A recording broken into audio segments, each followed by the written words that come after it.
Hello friends, প্রিয়াঙ্কার বাঙালিয়ানা রান্নাঘরে সবাইকে স্বাগত জানিয়ে নতুন গৃহিণীদের জন্য আজ বানিয়ে দেখাবো রুই মাছের পাতলা ঝোল রেসিপি। জানি এই রেসিপিটি অনেকেরই জানা, তাও যারা নতুন রান্না শিখছেন তাদের অনেকেরই হেল্প হবে। তাহলে চলুন আমি এই রেসিপিটি মাছের কিভাবে তৈরি করি আপনাদের সাথে শেয়ার করি। আমি এখানে নিয়েছি ছ পিসের মতন রুই মাছ। রুই মাছটাকে প্রথমে ভালো মতো ধুয়ে নিয়ে তার মধ্যে নুন আর হলুদ আমি মাখিয়ে 15 মিনিটের মতো রেখে দেবো। 15 মিনিট হয়ে গেলে কড়াই গ্যাসের মধ্যে বসিয়ে দেবো। কড়াইটাকে প্রথমে ভালো করে গরম করে নিতে হবে। তারপরে সর্ষের তেলটা দিয়ে সর্ষের তেলটাকেও ভালো করে গরম করে নিয়েছি। এরপরে এক এক করে মাছগুলোকে আমি ভাজার জন্য দিয়ে দিলাম। রুই মাছগুলোকে কিন্তু আমি হালকা লাল করে একটু ভেজে নেব, বেশি কড়া কিন্তু ভাজবো না। এক পিঠ ভাজা হয়ে গেছে, আরেক পিঠের জন্য আমি উল্টে দিলাম। এরপর দেখুন এক পিঠ লাল করে কিন্তু হালকা লাল করে ভাজা হয়ে গেছে, আরেক পিঠ আমি ভাজার জন্য উল্টে দিলাম।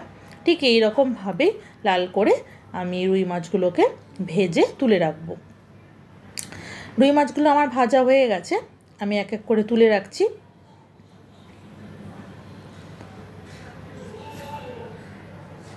এরপরে কি করব, আরেক টিপ আমি মাছ এই তেলের মধ্যেই ভেজে নেব। আমি এখানে 5 চামচের মতো সর্ষের তেল নিয়েছি। আগের 3 পিস ভাজা হয়ে গেছে, পরের 3 পিসও আমি এই তেলের মধ্যে হালকা লাল করে কিন্তু ভেজে তুলে রাখবো। এরপরে কি করব, ওই তেলের মধ্যেই আমি একটা বড় দেখে আলু লম্বা লম্বা করে কেটে নুন আর হলুদ দিয়ে লাল করে ভেজে নেব।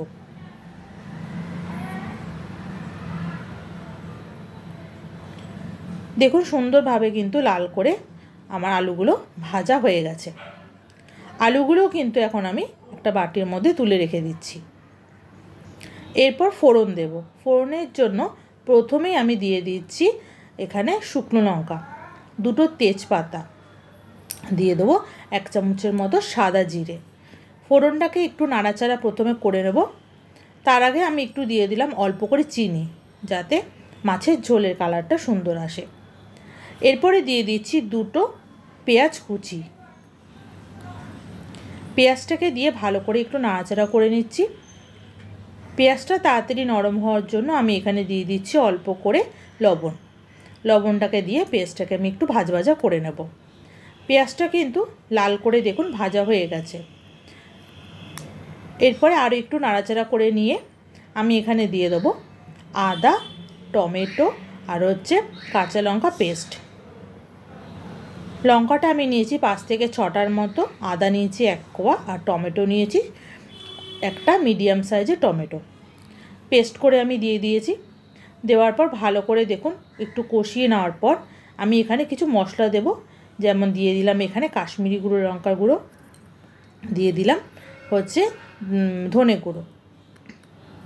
এরপরে ভালো করে কষিয়ে নেওয়ার পর আমি আলুগুলো এখানে দিয়ে দিলাম।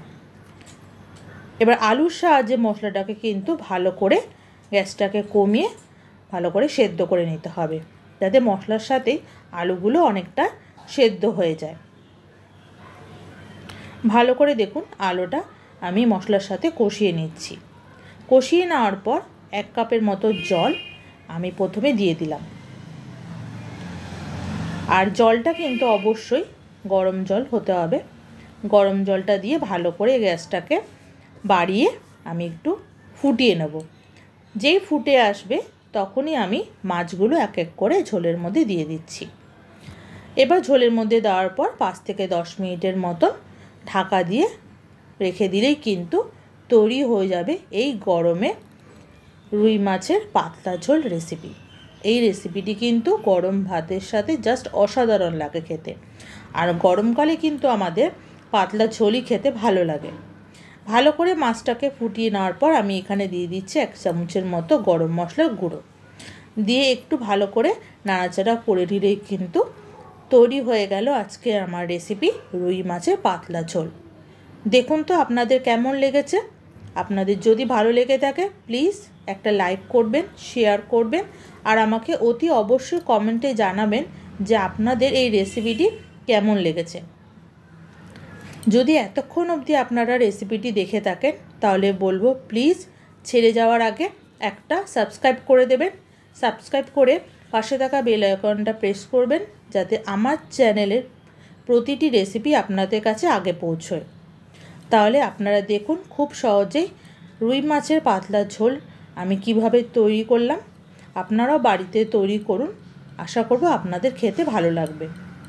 তাহলে আজ এই পর্যন্ত, আবারও আমি অন্য কোনো রেসিপি নিয়ে হাজির হব আপনাদের সামনে অন্য কোনো দিন। আপনারা সবাই ভালো থাকবেন, সুস্থ থাকবেন।